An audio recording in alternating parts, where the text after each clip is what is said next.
जय हिंद जय Maharashtra RB Marathi संवाद news मध्ये सर्व आमच्या दर्शकांचं मनपूर्वक स्वागत. आज आपण सैलानी येथे आलेलो आहोत आणि सैलानीचा या ठिकाणी संदल आपण बघणार आहोत. हिंदू मुस्लिम एकतेचं दर्शन, लाखो भाविकांची गर्दी आहे. नुकतंच या ठिकाणी आपण संदल घराला या ठिकाणी भेट दिलेली आहे. हे सर्व क्षणचित्र नुकतंच या ठिकाणी आता संदल निघणार आहे.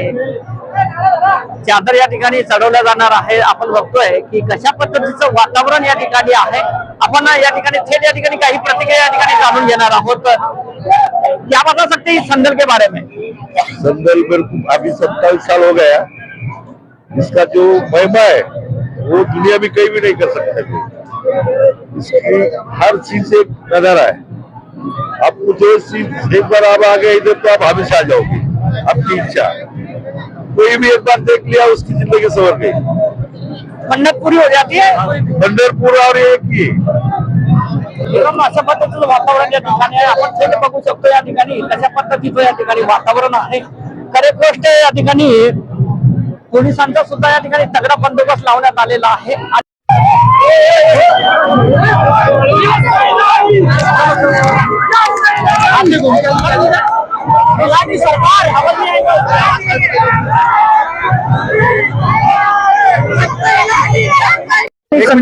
सुरुवात होत आहे. काय सांगणार बापाचा आज 119वा संदल आहे. हा संदल आम्ही ठीक 8:30 ते 9 वाजता असून आमचं संदल घरून निघेन आणि दरगाह शरीफवर 12:30च्या आत पोहोचून जाईल. बारे में क्या बता सकते हैं आज के संदल? ये सबसे बड़ी बात यह है कि हाजी अब्दुल रहमान उर्फ सैलानी शाह मियां, सैलानी सरकार के जो पहले से अस्तलक का मुजावर के खुद के घर से संदल पहले से निकलते आता है.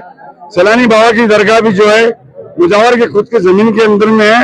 और यहाँ पर जितने भाविक लोग मराठा लोग हैं, रमजान के से हमारे लोग नहीं आए. 70% मराठा लोग सैलानी बाबा के दर्शन को आते हैं. 30% में बाकी लोग आते हैं.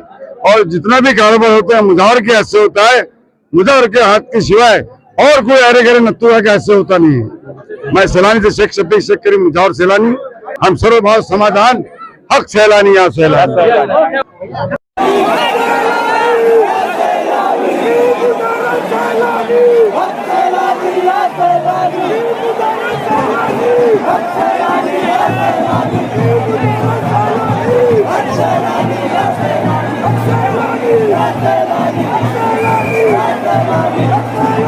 Hak